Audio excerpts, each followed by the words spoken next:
Alors maintenant, lisez encore une fois Sourate 4, 24. Ok. La première partie. Sont également interdites les femmes mariées, sauf les femmes captives en votre possession. Cela vous convient? Parce que je viens de vous donner un lien. Cliquez sur Sunan Abu Daoud. Sunan Abu Daoud. Numéro 2, 1150 de sunna.com. Pas des chrétiens. Cliquez dessus et vous verrez que c'est sahih, authentique. Lisez-le pour nous. Pourquoi ce verset a-t-il été révélé à votre prophète? Abu Saïd al-Khudri a dit: l'apôtre d'Allah a envoyé une expédition militaire à Aoutas à l'occasion de la bataille de Hunayn. Ils ont rencontré leurs ennemis et ont combattu contre eux. Ils les ont vaincus et ont fait des captives. Certains des compagnons de l'apôtre d'Allah hésitaient à avoir des relations sexuelles avec les captives à cause de leur mari païen. Alors Allah, l'exalté, a révélé le verset coranique. Et toutes les femmes mariées vous sont interdites, sauf les captives que votre main droite possède. Cela signifie qu'elles leur sont licites lorsqu'elles ont terminé leur période d'attente, c'est-à-dire pour voir si elles ne sont pas enceintes. Alors soyez très honnête avec moi. Ne mentez pas et ne faites pas semblant. Donc, si les musulmans ont un califat, disons qu'il y a un calife légitime, parce que vous attendez tous la venue du Mahdi. Le Mahdi vient, celui que votre prophète a dit être de sa lignée. Il régnera pendant 7 ans. Unira les musulmans, son nom sera Muhammad, et puis il dit, musulmans, attaquons les koufars, ils viennent attaquer l'endroit où votre père et votre mère vivent. Ils prennent votre mère captive. Selon ce verset, ils peuvent avoir des relations sexuelles avec votre mère. Cela vous convient? Non. Dites-le encore. Non. Alors, êtes-vous d'accord avec ce que votre prophète a fait aux mères, sœurs et filles des autres à son époque? Vous êtes d'accord avec ça? Non. Ok. Et vous êtes devenu musulman en sachant ces choses? Non, je ne savais pas cela.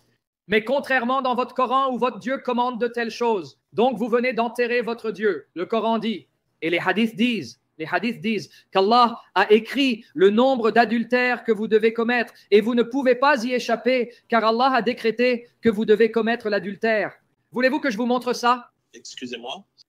Vos hadiths, Bukhari et Muslim, disent qu'Allah a prédestiné et écrit tous les adultères que vous devez commettre. Et vous ne pouvez pas y échapper car vous devez le faire. Parce qu'Allah a décrété que vous devez les commettre. Laissez-moi vous trouver le hadith. Vous devez plaisanter. Que je plaisante.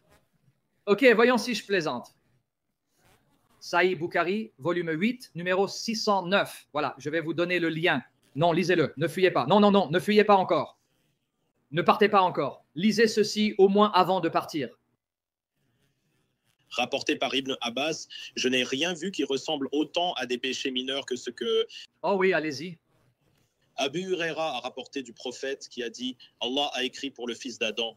Doucement, doucement, lisez lentement. Allah a écrit pour toute personne. Attention. Lisez-le, lisez-le. Sont inévitables. Adam a commis le péché dans le jardin.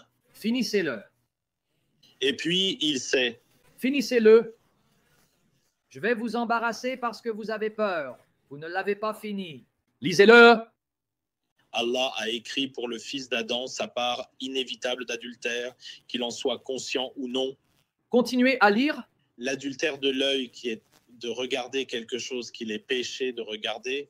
L'adultère de la langue qui est de prononcer ce qu'il est interdit de prononcer. Et le moi intérieur qui souhaite et aspire à l'adultère et que les parties intimes transforment en réalité ou s'abstiennent de se soumettre à la tentation. Lisez ceci maintenant dans Sahih Muslim. La même chose. Le voici. Ok, mais ça veut juste dire en gros que nous sommes condamnés à cette terre. Non, ça ne veut pas dire ça. Lisez le hadith avant de me donner votre explication. Lisez Sahih Muslim. Sahih Muslim, numéro 6421. Abu Huraira a rapporté que l'apôtre d'Allah, paix et salut sur lui, a dit « En vérité, Allah a fixé la part exacte d'adultère à laquelle tout homme s'adonnera dans sa vie. » Et qu'il doit nécessairement commettre. Voilà mon pote, votre Dieu a fixé l'adultère que tu dois commettre et tu dois nécessairement commettre. Tu ne peux y échapper. Voilà votre Dieu. Eh bien, ce que vous devez comprendre ici, c'est que cela fait référence à l'adultère de l'œil. Finissez, ce n'est pas juste l'œil. Allah a prédestiné que vous allez commettre l'adultère avec votre œil. Que nous allons regarder les femmes.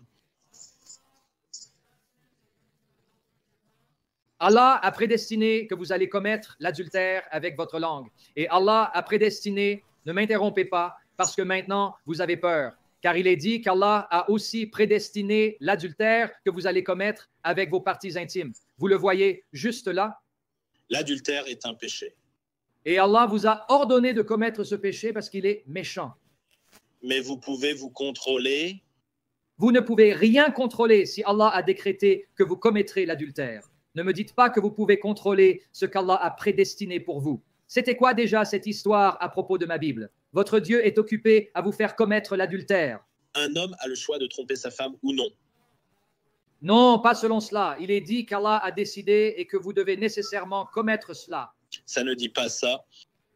Attendez pour que tout le monde puisse voir. Vous avez honte d'Allah. Abu Huraira a rapporté que l'envoyé d'Allah a dit, en vérité, Allah a fixé. Vous ne l'interprétez pas correctement. Il est temps pour vous de faire une pause. Je pense que vous êtes fatigué. Vous pouvez revenir un autre jour. Qu'en pensez-vous? Nous avons assez vu. Je suis d'accord, mais je veux terminer sur un point et ensuite je veux conclure. Pourquoi pensez-vous qu'Allah est en train de forcer les gens à commettre l'adultère? Parce que, laissez-moi relire le texte. Laissez-moi vous expliquer pourquoi. Allah a fixé la part exacte d'adultère qu'un homme se livrera et qu'il doit nécessairement commettre. Voilà pourquoi. L'adultère de l'œil est le regard lubrique. L'adultère de la langue, c'est le discours licencieux. Le cœur désire et aspire ce que les membres peuvent ou ne pas mettre en œuvre. Exactement. Allah a même déterminé, Allah a fixé si vous allez utiliser vos parties intimes pour commettre l'adultère ou non. Exactement.